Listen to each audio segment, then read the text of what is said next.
когда сапог российского оккупанта вступил на мою землю, у меня больше не стало русских друзей. Мы никогда не были близки с русскими, и та история, которая была нам навязана Московией, она совершенно отличается от той истории, которую мы должны учить и должны знать, и которой мы должны учить своих детей. Мы никогда не были одной крови с московским племенем. Историю они украли у Украины, переписали на тот лад, на который им было бы удобно манипулировать нами. Поэтому говорить о том, что мы похожи, там, где русский, там смерть. 20 лет русские только и делают, что убивают. Они начали убивать в Чечне, они продолжили убивать грузин, было Приднестровье, они пришли теперь и к нам, к украинцам. И этот кровавый след, который тянется за этой псевдонацией, он будет еще долго тянуться. И если сегодня мы не остановим их, то завтра непонятно до каких границ докотится эта русская чума. Русский не может не убивать.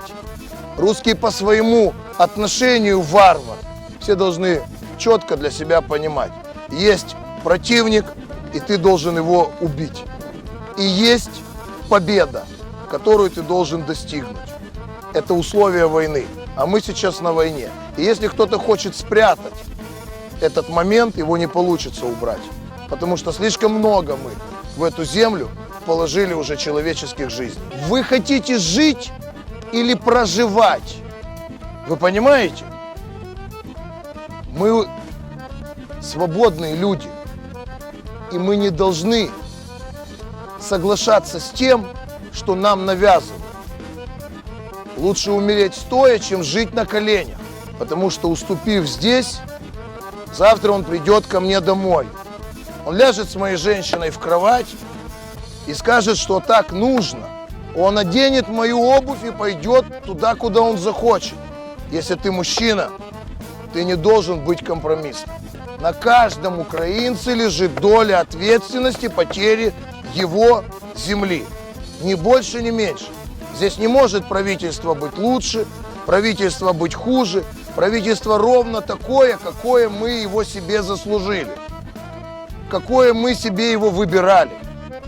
Путь к миру, он всегда есть. Просто, что я вам хочу сказать?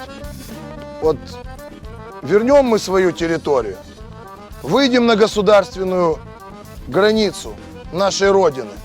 Ведь мы же на самом деле не хотим войны. Мы хотим растить своих детей. Мы хотим точно так же увидеть своих внуков. Мы такие же живые люди. И когда мы вернем ту землю, а возвращаем мы землю для своих детей, вот тогда будет мир, вот тогда будет покой, вот тогда мы начнем радоваться тому, что мы смогли оставить своим детям. Я хочу, чтобы те, кто потерял свой дом, его обрели или вернули. Я хочу, чтобы никто никогда не слышал, как плачет его ребенок, когда рвутся мины. Я хочу, чтобы все мы в один прекрасный момент сказали, что больше войны нет. И все мы увидели детей своих детей.